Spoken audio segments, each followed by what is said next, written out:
Because I don't care who you vote for. I ain't never cussed nobody out for voting for the Democratic Party.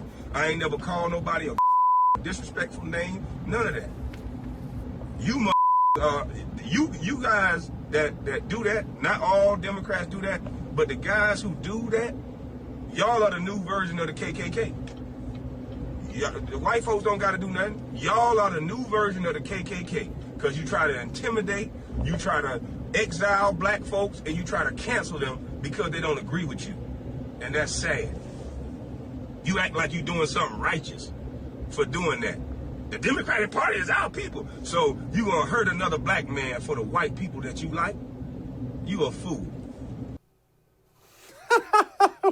Former #1 NBA draft pick Kwame Brown. The NBA career has not been as big as people hoped for, but man, the dude's dropping bombs out there. Joining me now to talk about that and several other things is Pastor Darrell Scott, author of the book Nothing to Lose. Pastor, why are Democrats nastier? It's not a black thing either. Democrats in general are just nastier. I mean, you can have a disagreement with one and 5 seconds later he's talking about your mother. Why?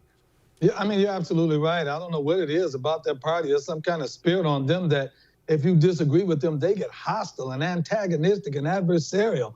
Whereas if you disagree with people on the right, you know, we present our case, but we're not going to want to kill you or do you bodily harm simply because you don't share the same views that we share. And that's because, especially with blacks, the Democratic Party appeals to blacks emotionally rather than intellectually.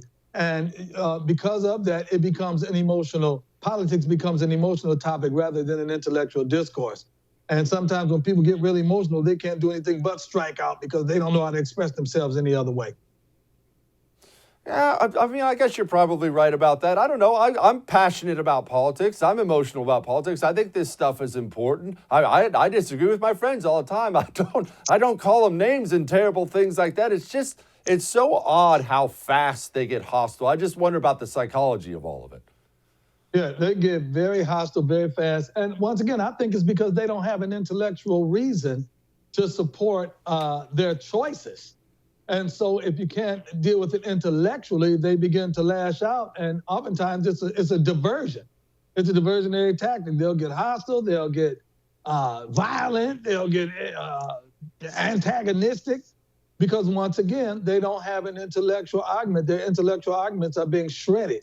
And so they don't have any other recourse. Obviously, everybody knows, I think Black Lives Matter is pretty much the most detestable group in the country right now. I think the proof is in the pudding. I'm looking at data from Minneapolis reporting 32 homicides so far in 2021. That's a 108% increase. I have all these numbers in front of me about Portland and New York and all these things. Black people are dying in these cities because of these stupid efforts to yank cops out of bad neighborhoods. Is this going to end with Black Lives Matter finally going down in flames the way they should? Or is everybody too scared to call a spade as you call it, and hide under their bed whenever the group is brought up because they have a really smart name? Well, I think that fear factor that Black Lives Matter utilized for whatever success that they achieved, I think that is diminishing over time because their practice is not living up to their profession.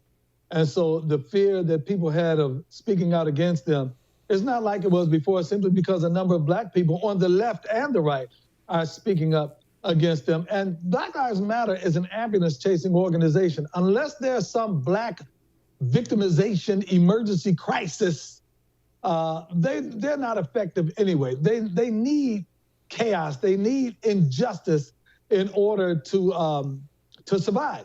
But because America is taking a concentrated step towards correcting whatever injustices that did exist, it's taking the teeth out of Black Lives Matter's bite. So it hasn't slowed down Antifa at all, though. That's what I'm worried about, is that it won't stop down. Those scumbag Antifa guys, they've been burning stuff down for years. They haven't missed a beat.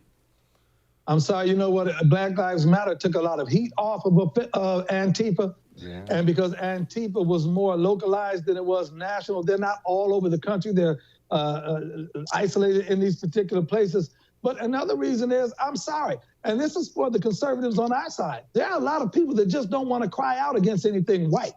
And I'm sorry, it's the truth anyway. When I see certain people in conservative media that cry loud and spare not when it comes to Black Lives Matter, when it comes to black on black crime, when it comes to the issues plaguing the black community, they're not having that same furor or fervor when it comes to white on white crime or white transgressions. And since Antifa is mainly a white group, then they try to blame it on the ideology rather than blaming it on the ethnicity.